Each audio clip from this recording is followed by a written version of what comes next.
Kung totoong mahal mo ang kapwa mo, hindi ka papayag. Mapasama siya. Ba't ganun po ang sinasabi namin? Yung po bang pagsamba sa larawan, sa ribulto, o anumang imahen, ikabubuti ba o ikasasama? Ang babasahin ko po, Biblia na. Ito po ang pahayag ng Panginoon Diyos. Exodo Kapitulo 20, talatang 1, pagkatapos po ay 3 hanggang 5. Ito ang sinabi ng Diyos. Huwag kayong magkakaroon ng ibang Diyos maliban sa akin. Huwag kayong magkakaroon ng Diyos-Diyusan o kaya'y larawan o ribulto ng anumang nilalang na nasa himpapawid, nasa lupa o nasa tubig. Huwag kayong yuyukod o maglilingkod sa alinman sa mga Diyos-Diyusan yan, sapagkat akong Panginoon ay mapanibughuin. Parurusahan ko ang lahat ng aayaw sa akin, pati ang kanilang mga anak hanggang sa ika-4 na saling lahi. Napakabigat po palang kasalanan sa harap ng Diyos. Yung pagsamba sa mga larawan, imahin o ribulto. Bakit? Ang Diyos mismo nagbawal. Ano sabi niya sa tao? Huwag kayong magkakaroon ng ibang Diyos maliban sa akin. Paano po ba nagkakaroon ng ibang Diyos ang tao maliban sa tunay na Diyos? Ang sabi ng Diyos, huwag kayong magkakaroon ng mga larawan, ng mga ribulto, ng kahit anong uring nilalang, pagkatapos sasambahin at paglilingkuran. Mga magulang at mga mahal po naming mga panauhin at kaibigan. Sa lahat ng mga kapatid ko sa Iglesia ni Cristo, ito'y payo lamang sa inyo bago kayo mangaral sa ibang relihiyon patungkol sa kanilang paniniwala. Magmuni-muni muna kayo sa bawat doktrina sa inyong pananampalataya. Baka hindi ninyo namamalayan, pati kayo sumasamba na rin sa mga rebulto. Kaya, pag-isipan ninyong mabuti ang bawat sasabihin, lalo na kapag ang banal na kasulatan ang pag-uusapan. Kung kayo'y mangangaral at babasahin nyo ang kautusan, sana, huwag na lang ninyong gagamitin. Katulad ng ating kapatid, ginamit niya ang Exodo Kapitulo 20 versikulo 1, 3 hanggang 5. Yan ang isa at pamalawang kautusan sa 10 utos ng Diyos na ibinigay kay Moises. Kung babasahin mo lahat ang mga kautusan, ang pang-4 na kautusan ay alalahanin mo ang araw ng Sabbath upang ipangilan. Upang maintindihan nyo, basahin natin ang pang-4 sa kautusan. Dito nyo malalaman na ang Iglesia ni Cristo ay sumasamba rin sa mga rebulto na hindi nila namamalayan. Pakinggan ninyong mabuti sapagkat talino ang kailangan dito. Alalahanin mo ang araw ng Sabbath upang ipangilan. 6 na araw na gagawa ka at iyong gagawin ang lahat ng iyong gawain. Ngunit ang ika-7 araw ay Sabbath sa Panginoon mong Diyos. Sa araw na iyan ay huwag kang gagawa ng anumang gawa. Ikaw, ni ang iyong anak na lalaki, ni babae, ni ang iyong aliping lalaki, ni babae, ni ang iyong baka, ni ang iyong taga-ibang lupa na nasa loob ng iyong mga pintuang daan. Sapagkat sa 6 na araw ay ginawa ng Panginoon ang langit at lupa, ang dagat, at lahat ng nangaroon, at nagpahinga sa ika-7 araw, na ano't pinagpala ng Panginoon ang araw ng Sabbath at pinakabanal.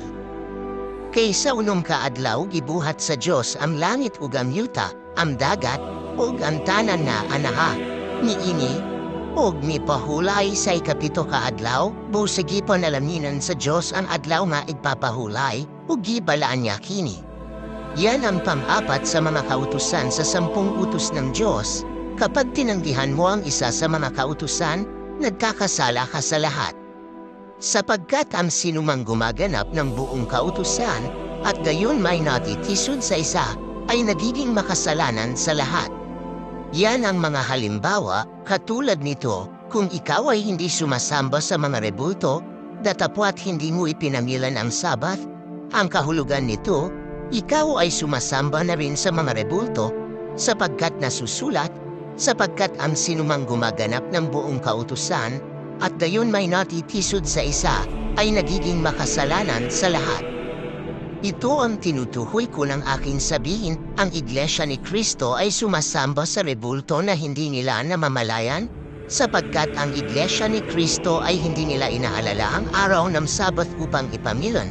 Tandaan nyo, may 7 araw, subalit sa 7 araw, may 1 araw ang hinihingi ang Diyos upang sambahin at kilalanin siya. Sa unang araw ng linggo at sa ika-6 na araw ng Bernice ay gagawa ka, sapagkat sa ika-7 araw ng Sabado ay magpahinga ka upang sasamba sa Kanya.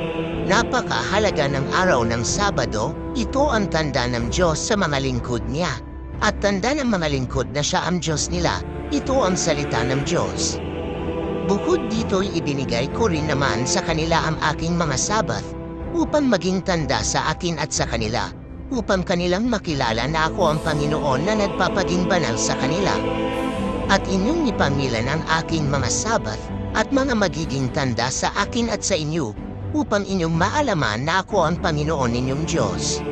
Kaya, mga kapatid ko sa iglesia, pabayaan nyo na ang mga sumasamba sa mga rebulto sapagkat kayo mismo ay sinuwi nyo ang isa sa lahat ng mga kautusan. Ang araw ng Sabat, kung gusto ninyong mangaral sa mga hentil, magbalik loob muna kayo sa makapangyarihang Diyos at pasakop kayo kay Kristo gaya ng pagpapasakop ng mga Kristiyano kay Kristo, sapagkat si Kristo ay nasasakop ng Diyos upang makilala ninyo ng lubos ang totoong Kristo na siyang larawan ng Diyos.